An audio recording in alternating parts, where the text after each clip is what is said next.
We're talking BlizzCon happening this weekend from the Anaheim Convention Center in California. Arda Ocal, Jacob Wolf for ESPN Esports.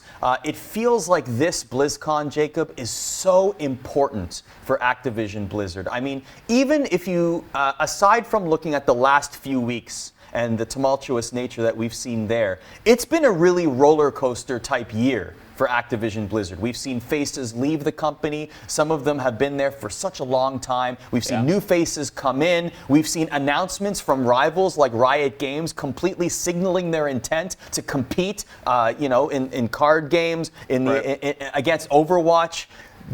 This is a big moment, and BlizzCon is usually a big moment for Activision Blizzard, but right now it feels like Blizzard needs to reintroduce themselves and really make a splash here for the future of that company. Do you agree?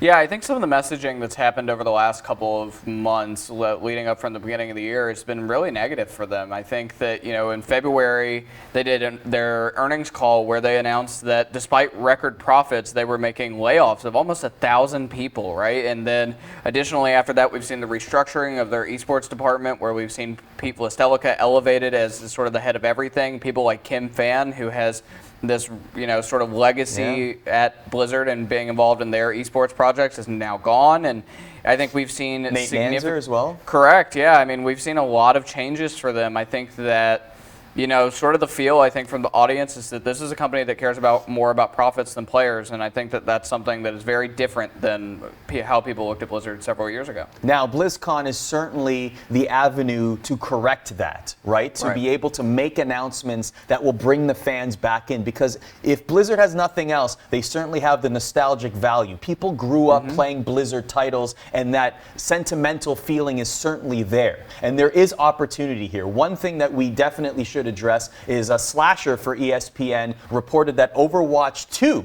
will be announced at BlizzCon. We got some of the details regarding that game, a new map based in Toronto, a push type of game that will be incorporated there as well, a PvE component as well. What did you make of what Overwatch 2 looks like? Yeah, I mean, clearly I think that this is the correct step. I think that Overwatch has gotten really stale since it came out in 2016. It's been 2.5 years without significant game changes. I think logistically this makes a lot of sense. One thing that's interesting about Overwatch that really sort of plays into the presentation of BlizzCon and the way they present themselves is there are a lot of people who are into the Overwatch universe that aren't necessarily ever touched the game. Right, so they like characters like Mei and others, but they've never played Overwatch, right? And so I think PvE makes that a little bit more appealing, I guess, that they can play the game and not necessarily have to compete, because while there are people like us that like being esports junkies and competing against one another, there are people that don't like that. They'd rather just play against the computer. They love the lore. Yeah, and they like to just play against the computer, play single-player games, and Overwatch has been really unique in the lore and the story that it's told. It's done a really good job at storytelling, but I think that this is the next step in the game, is what it feels right? And I think that very rarely, one of Blizzard's biggest games is World of Warcraft, and they have been successful on a PvE type story. I mean, there is a PvP environment in that game, but it is not the more popular version, right? And the majority of the Blizzard games are inherently competitive: Hearthstone, StarCraft, Overwatch, etc. So this feels like the next step. Something I'm really interested to see if they announce at BlizzCon, and I feel like if they don't, there's a grave mistake, is making Overwatch 1 free to play. The original Overwatch should be free to play now. Starting this weekend. Starting this weekend. Okay. I think up to the release of Overwatch 2, right? And I don't know, we are unsure if Overwatch 2 will be like an expansion of type for Overwatch 1 and be like a chapter 2, or if it will be a big game itself. I think price does matter a lot, but I think making Overwatch 1 free-to-play in the same way that we've seen something like Counter-Strike that is similarly priced, when it became free-to-play, more people got interested in Counter-Strike.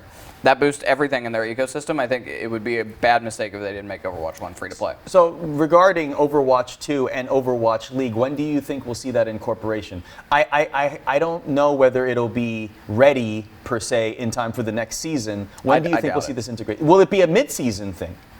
No, I doubt it would be mid-season. I feel like that sort of change has to be done in between seasons. I mean, we saw 2-2-2 happen mid-season. Sure, but that's different from, like, I expect Overwatch 2 to probably have some game changes in terms of mechanics and characters and like some actual buffing and nerfing, and I think that's important that that be separated, right? So I think that I'd be shocked if they announced Overwatch 2 and then immediately released it. That's not how this company works. They announced Overwatch a year before it actually came out. Right. So I think that looking at that, I think that they will take some time. They will announce it this weekend, and then they will take some time to finish it up. I doubt it's very close to finished even, actually, because the information that was reported by Slasher, there was information, but most of that's conceptual, right? I feel like the deck that he got his hands on probably would have more thorough information if we were close. So I don't feel like we're close. Okay. So I think we probably got another year at least to sort of get to the release of Overwatch 2. Certainly one of the big stories, if not the biggest story that will come out of BlizzCon this weekend are the planned protests. This is, of course, in response to Activision Blizzard's actions against BlitzChung, a Hearthstone player, and his actions on stream. How will this weekend play out, in your opinion? I think that the protests are probably going to be the story of this BlizzCon, which is really interesting for Activision Blizzard because, as you mentioned earlier and we discussed it, this is the BlizzCon where they have to prove that the corporate executives are still about their player, right?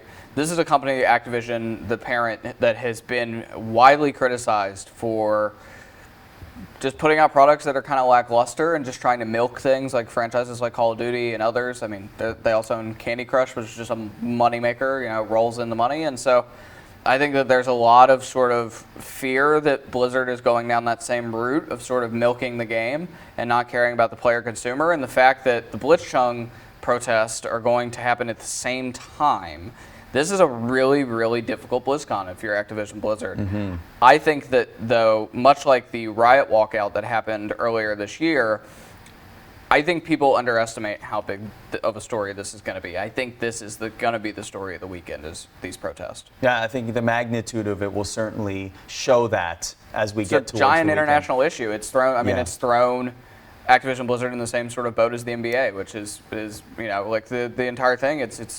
It's a big deal. Now, it's a really big deal. It's bigger than esports. Right. If you're Blizzard now, do you address this as part of the keynote? Do you address it on stage? Or do you not touch that at all for the weekend? I feel like they try to ignore it. That's my thought of what they'll try to do.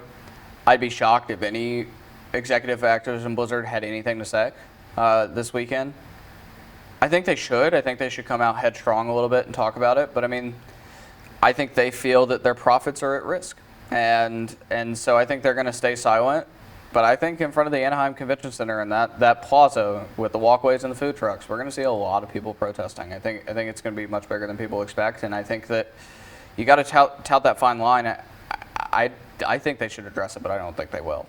I think one thing they certainly will address are a lot of announcements. I believe that this will be an announcement-heavy BlizzCon. That is my prediction, especially given the timing of the Riot Games announcement. I really feel like that was a signal of intent, I said that earlier, by Riot to Blizzard. Legends of Runeterra, Project A. I believe that those being a part of the announcement from Riot Games, especially the timing around BlizzCon, is definitely Riot saying, we are coming for you. We are coming for that. We want to be the premier title in esports across every genre that they have announced. So to me, one announcement that, and we're talking predictions here, one announcement that I could see Blizzard making is an auto chess, an auto battler title.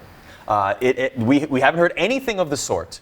But for me, what a response that would be from Activision Blizzard to a company like Riot Games and to the scene itself, especially given the numbers of Teamfight Tactics. Yeah, I mean, Teamfight Tactics had more players in one game mode of League of Legends than all Blizzard games had in Q2 of this year across the globe.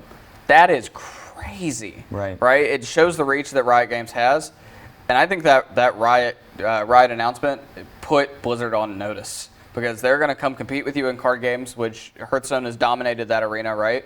Even Magic the Gathering, where a lot of that inspiration spawns from, hasn't been able to take back the market share, at least on the digital platforms, in the way that Hearthstone has. You look at things like Project A, which is the shooter. I think that I don't think it'll be exactly like Overwatch, but it certainly will attract, I think, some of the Overwatch competition. Doesn't it feel like an Overwatch CSGO inspired game? I think so. It certainly is inspired by sort of the more strategic Overwatch ones, and then also the more realistic shooters like Counter-Strike as well. So looking at that, I think that is certainly a grave concern for something like Overwatch. And and then I think you're right. We like an auto battler could be something to compete, but I don't know. I don't know what sort of market for that exists, because TFT and Auto Chess, Dota's game, Underlords as well, is sort of just, they take up so much of that bandwidth, right? And so, but never underestimate the power of nostalgia, though. I mean, do we feel like auto battlers are going to be the next battle royale where everybody's going to try one? Possibly. That was something I was surprised Riot didn't see Riot announce was a battle royale. I think but I think they know better, and I think that Activision Blizzard can't make a lot of risky bets right now. I think that they have to. Something I would like to see, I'd like to see something very significant done to Hearthstone to compete with Legends of Runeterra. Overwatch 2 better be impressive. If it's just a small game update and they're going to try to sell it for $60, that's a big loss for me, I think. Again, it's the balancing the profit versus the player, and I think the jury's out on that for Activision Blizzard and their new leadership. And so I think that those two things are really, really important that those land. I don't think we'll see anything from StarCraft. There's been rumors of like another Diablo game. Diablo 4, finally? Last year was a mess for them. You talk about another criticism. We have a phone.